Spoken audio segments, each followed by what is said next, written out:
Fyodor Dostoiévski foi um dos maiores escritores que já pisou aqui nessa terra. E dentre grandes obras que ele escreveu para nós temos os Irmãos Karamazov, a última obra que ele escreveu ali em 1879, um pouco antes de morrer. Aqui, dentre vários assuntos abordados, uma delas é sobre a imortalidade da alma. E esse axioma ele nos traz duas possibilidades. Ou sim, de fato, a alma é imortal, por isso nós devemos prezar pelos bons costumes, de acordo com o que diz o cristianismo, até porque nós vamos almejar a vida após a vida. E ou não é imortal, por isso nós podemos fazer o que quiser, afinal de contas só vivemos uma vez, né? E esse axioma ele é bastante vivido aqui na segunda parte, no capítulo 5, no livro 5, exatamente nas páginas 273 e 293, no diálogo chamado O Grande Inquisidor.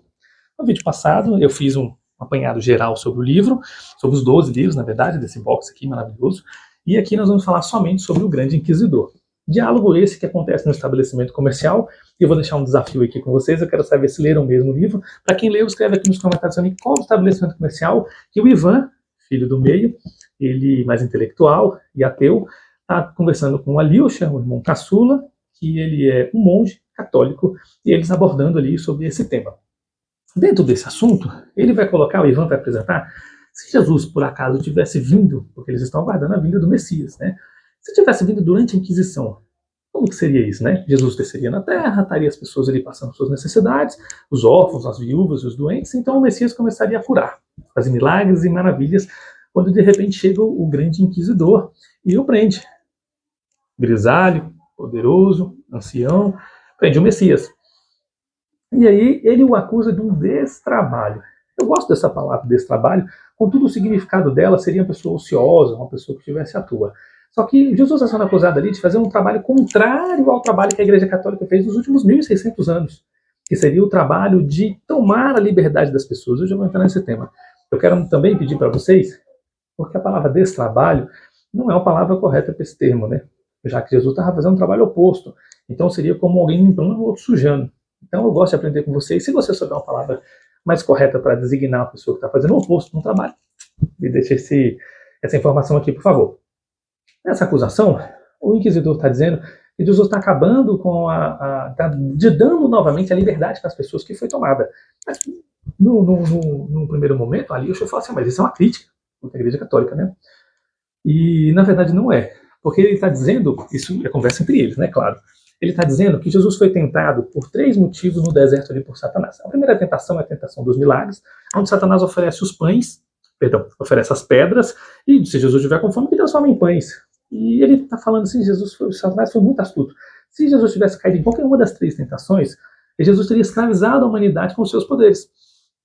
Então ele está dizendo que a Igreja Católica deu de volta para o homem o direito de acreditar em milagres. Os santos ali podem promover os milagres, por isso foram canonizados.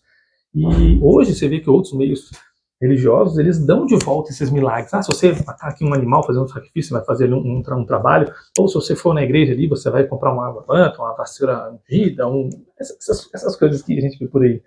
E qualquer tipo desse objeto, ou desse fazer, esse trabalho, essa atitude que você fizer, você vai ter aquele desejo de volta. Isso, o Ivan está dizendo que isso é uma tomada de liberdade, porque o homem, ao invés de trabalhar, de estudar, de seguir o meio comum de como conquistar os seus sonhos, ele vai através dos milagres. E se Jesus tivesse caído nessa tentação, Jesus teria escravizado a humanidade através desse milagre. Isso é o que o Ivan está explicando para o Alexei. Então ele explica também que na segunda tentação, Satanás leva Jesus para o alto do monte e oferece para ele que, se prostrado, o adore, que ele daria todo o mundo para ele. Então essa tentação é chamada tentação da autoridade, onde Jesus estaria otorgando a autoridade para Satanás sobre isso.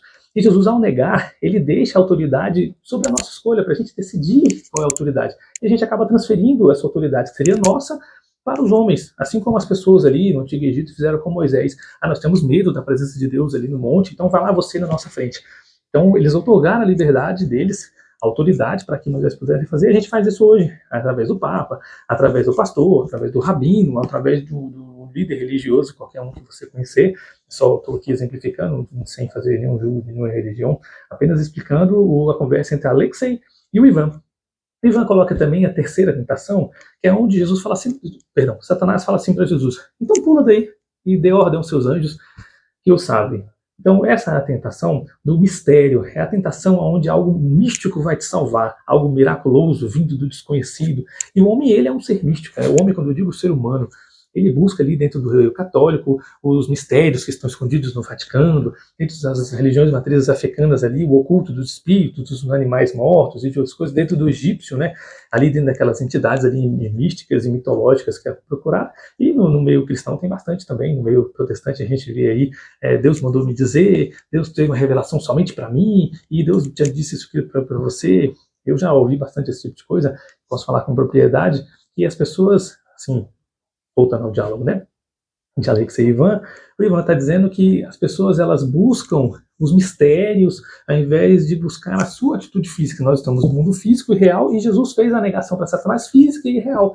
E através dessas negações, ele simplesmente venceu aquilo e deixou sobre nós a liberdade de escolhermos o que quisermos, inclusive o adorar, no caso de Jesus, o Messias, ou não o adorar. E essa liberdade é o que nos faz ser livres a fazer aquilo que quisermos. E o Ivan está dizendo que a Igreja Católica, através do Inquisidor, ele está acusando Jesus de fazer desse trabalho, onde Jesus deu essa liberdade para o homem, e a Igreja Católica não quer. Ela quer um homem que ele seja preso ali nos mistérios, nos milagres e na autoridade, para que ele faça apenas o que uma designação religiosa diga: olha, você vai fazer assim, esse é o caminho certo. Eu vou dizer para você qual é o caminho certo. Eu vou dizer para você a quem adorar, o milagre que vai ser feito e qual o mistério que eu vou revelar para você. E através disso você está trocando a sua liberdade pela informação que aquele meio religioso está te dando. Lembrando que isso é o Inquisidor, tá bom?